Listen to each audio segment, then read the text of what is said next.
Bonjour, aujourd'hui nous allons parler de l'auteur Henry James et de son œuvre L'Élève. Alors, tout d'abord, qui est Henry James?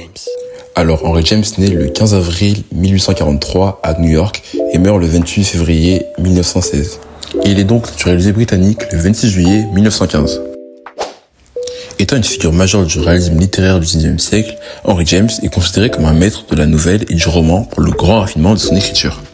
Fils de Henry James Sr., l'un des intellectuels les plus célèbres du pays au milieu du XIXe siècle, et Mary Robertson Walsh, Henry James est le second de 5 enfants.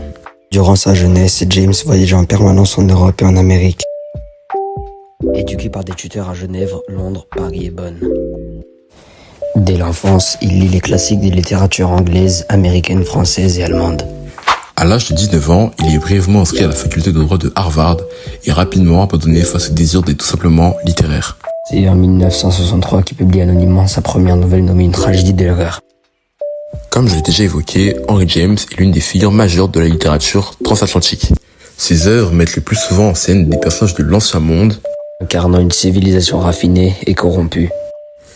et du nouveau monde où les gens sont plus impulsifs. Henry James explore ainsi les conflits de culture et de personnalité dans des récits où les relations personnelles sont entravées par un pouvoir plus ou moins bien exercé. Maintenant, parlons de L'Élève. L'Élève est l'une des nouvelles les plus célèbres de l'auteur.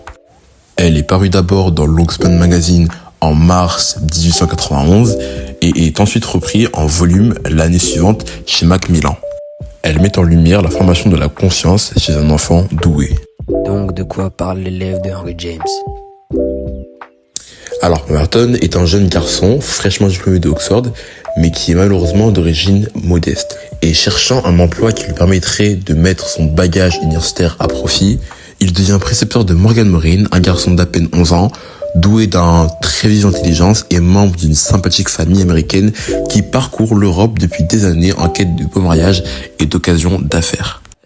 Pemberton se laisse abuser par le grand train que mènent ces riches étrangers sans comprendre qu'ils laissent toujours dans leur sillage des frais et des factures d'hôtel en À souffrance. l'inspire du livre, Morgan est décrit comme un garçon chétif, un peu moche mais ayant une grande capacité à comprendre les choses. Il est tout simplement décrit comme ayant une façon de penser pas commune aux enfants de son âge. Il pense en quelque sorte comme les adultes. Cependant, c'est pas parce qu'il pense comme les adultes qu'il agit comme un adulte. Il a toujours ce côté très enfantin en lui. Pemberton développe très vite des attaches profondes avec son élève, d'une intelligence et d'une lucidité rares. Aussi, ne réagit-il pas avec toute la fermeté requise quand il s'aperçoit que les Morin, couple fantasque et mondain, ne lui versent pas ses gages à hauteur de ce qui lui devrait. Cet événement va évidemment causer du tort à Pemberton. Cependant, le voici bien embêté. Car désormais, il est prisonnier de sa situation. Car même si les Morin idolâtrent le jeune garçon, ils sont prêts à tout pour s'en débarrasser au plus vite. Au fur et à mesure du livre, les deux personnages vont développer une relation plus ou moins ambiguë. Morgan va essayer de prévenir Pemberton à quel point ses parents sont dangereux, car en réalité, il n'est pas le premier à avoir été dans cette situation. Car oui, auparavant, Morgan a déjà eu une ancienne préceptrice, nommée Snowy, qui elle n'a pas eu le même courage de rester face à cette même situation.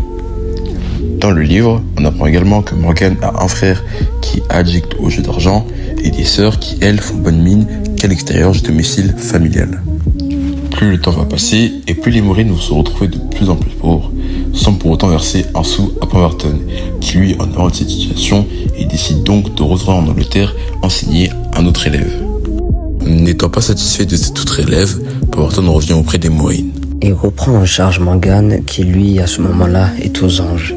Cependant, un jour, un événement tragique va se dérouler dans la demeure des Morin. Rentré d'une balade avec Pemberton, les Morin vont autoriser Morgan à partir avec Pemberton. Le jeune garçon rempli de joie va convulser et décéder sur le coup.